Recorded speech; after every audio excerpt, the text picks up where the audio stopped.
Well, looks like we were correct. Kunai of Retribution was spoiled today via LSS. It is a Draconic Ninja dagger. It costs 1 to attack with. It does have natural go again built into it. It attacks for 1, and it says destroy this when the combat chain closes. Now, if you go all the way back to when we talked about Syndra, the hero I think I'm probably most excited for in this set, this was what I posited because of the way that some of these cards worked. There was like a little inkling of hope that I had that maybe it broke on chain link resolution, because then you could do some interesting kind of crazy things by buying it back and not having to break the chain. But instead, it's going to break when the combat chain closes, and that's an important distinction to make. So let's go ahead and pull Cindra back up. I think I have to flip it. There we go. Is that on screen? Yes, it is. And now it's not. And yes, it is. Okay. Whenever you've hit a marked hero, create a fealty token. And once per turn, instant pay 3. Equip up to 2 Draconic daggers from your graveyard. This costs 1 less to activate for Draconic chain link you control. So what this means for the Kunai of Retribution here is that when you attack with this, after you progress a couple of chain links deep, in order to actually buy this back, you have to close the combat chain first and then continue your turn. So what we're most likely going to be seeing with this weapon is either it weaving in attacks at some point on the chain, and then breaking at the end and then buying it back either on the next turn, for example, or starting your turn off with Kunai of Retribution, attacking with one or both of them, pitching like a blue to attack with one or both of them, breaking the chain then, and then sending like physical attacks, at which point, you have like a resource floating, you send 2 Draconic attacks, and then you can buy back via Cindra's effect. So that's what I'm probably assuming based on the way that this card is looking, how we're going to be playing Syndra. Which I think is very cool. I like the idea of buying back your weapons. It's very similar to like Phoenix Flame Phi, and I like that they're using the Draconic tie-in here to kind of represent how the Draconic class, with regards to ninjas specifically, is going to function. The question mark still is going to be how readily available, not available, how often or how much you care about actually, making fealty tokens and marking your heroes, with each of the heroes. That's the question that we're going to have, because obviously marking your heroes for Syndra, if we go back to it and we open the card details, and of course you can't see it because I can't. On this screen, I can't blow it up, and I'll read it to you again. You create a fealty token, but the point being, what does it end up meaning as far as fealty tokens are concerned for this specific hero?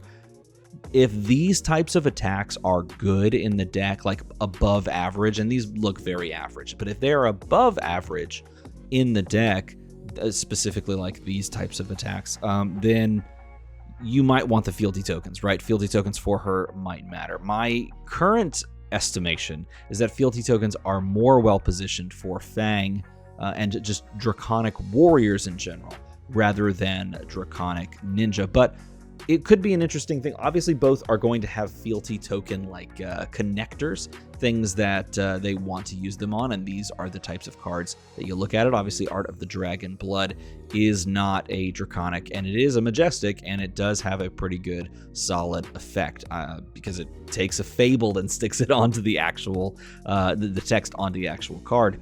But outside of that card, like, is this something, when this attacks, if it's Draconic, gets the text to destroy all the cards in their arsenal, is this something that's good enough as a chain ender in Syndra to get you to play it and to, work on fealty tokens and build those up? Or are you just running something that's a little bit more low to the ground and just generally good? These types of cards have to be good enough to encourage your fealty token generation. Otherwise, it just becomes sort of an ancillary effect. And there's nothing wrong with that for one of these heroes to sort of use fealty tokens in a way that's a little less, pervasive over their effect versus the other. If that ends up being the case, my guess is that Syndra is most likely going to be the hero that uses them a little bit less and just gets little extra benefits with fealty tokens. But I could be totally wrong when we see more cards this direction. And you have to remember as well that a card called, there we go, Brand with Cinderclaw exists for this class, and it's literally a card that allows you to turn something Draconic. So if you have a card in class that you can include 9 of already for Syndra, are you encouraged that heavily to just lean deep into fealty tokens? Probably not. Okay, so, but it really does end up mattering because Draconic chain links are what you're going to want after you've broken your kunais when you want to actually go and fetch them back, unless you are running a version of Syndra that is, I don't want to say blue heavy, but a higher number of blues than, you know, a hero previous, like 5, for example. If that's the case, then maybe you're a little bit more okay with just natural drawing Draconics and then paying heavy for the kunais to be returned, or not having kunais for a turn. But it really does feel like kunais are going to be the name of the game, and maybe the way that you start your turn. Kunai, break chain, send them to the graveyard, go like Draconic, floating resource, buy them back, Kunai, that sort of thing. Right, that to me feels like her play pattern, and it's one that I'm very excited for because I like the idea of throwing daggers. I think it's really, really cool, and so I'm curious to see what you think about this weapon and its overall play in general. A lot of people talking about how Blood Run Deep's pretty good with this because obviously, if you go, you know, Draconic Chain Link, which is Kunai into Blood Runs Deep for 0. Then you get the opportunity to get extra damage off of them before they, of course, break, because they would destroy daggers.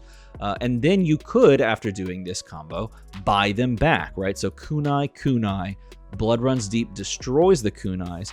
This resolves, but you don't close the combat chain because you don't have to, because you destroy the daggers off of the effect here, and then you pay nothing to re-equip and go Kunai. But of course, this is a natural go again. It'll end up being a technically a 0 for 4 in that combo, but it's a majestic, so it only happens 3 times a game unless you're running Remembrance or some recursion outside of recurring your kunais.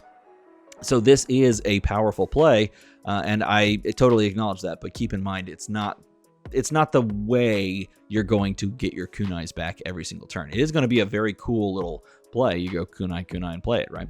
But this is really exciting news, and it's coming on the you know, like leading the way. Perhaps it is setting the footsteps so that you can follow in the footsteps in spoiler season. Spoiler season's coming up soon. Like, so if we look at spoiler schedules, so we got a spoiler today, and then the next one is going to be in 11 days. 11 days. I'll tell you right now, my spoiler, I know this is not a very good there if I zoom out. There we go.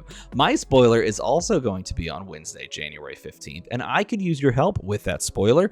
The theme of the spoiler is loyalty and why you are connected to Flesh and Blood. So if you would like to participate and be in my spoiler video, you can send a video to me, and I'm going to include as many videos as I can. So feel free to get your friends, your dogs, your friends' dogs, as long as they like Flesh and Blood, and have them record like a short 10-15 second video telling me why you are loyal to Flesh and Blood and why you love Flesh and Blood, and I will do my best to include those. If I get enough, we will put a video together for that, and that will be the spoiler video this time around, because I think it's going to make for a fun one. Especially after 5 years, it's kind of worth it, right? It's kind of worth the effort to put something fun together like that. But I will be releasing that on Wednesday. So Wednesday, January 15th, I should be specific. So if you want to participate, go to the link in the description. Also, the link as the pinned comment that I pinned, and go to that Google Doc. It'll tell you everything you need to know about it, and you can participate and be part of the spoiler. It would be fantastic if we could get a ton of people in, and just the community to come together and tell us why you are loyal to Flesh and Blood and what it means to you. So if you want to participate, you have about a week, less than a week at this point. So head on down there, record yourself a nice little video, throw it in, join up with me, and we will put a spoiler video out on Wednesday, January 15th. I'm not sure what time yet. Looks like TCG Talk's at 9 a.m. Carolina's at 8 p.m. And Max Ferocity is TBD. I'm TBD as well, so I don't know. Someone can tell me in a comment below what time we should release ours at. But I'm excited to see what the weapons, the daggers specifically, are for Fang as well. And hopefully we'll get those surprised maybe tomorrow. I'm not sure. If you enjoy this type of content where I talk to you about how I believe a hero is going to be, make a number right here, right there. There it is. Number. Go to another number. And as always, everybody, thanks for watching.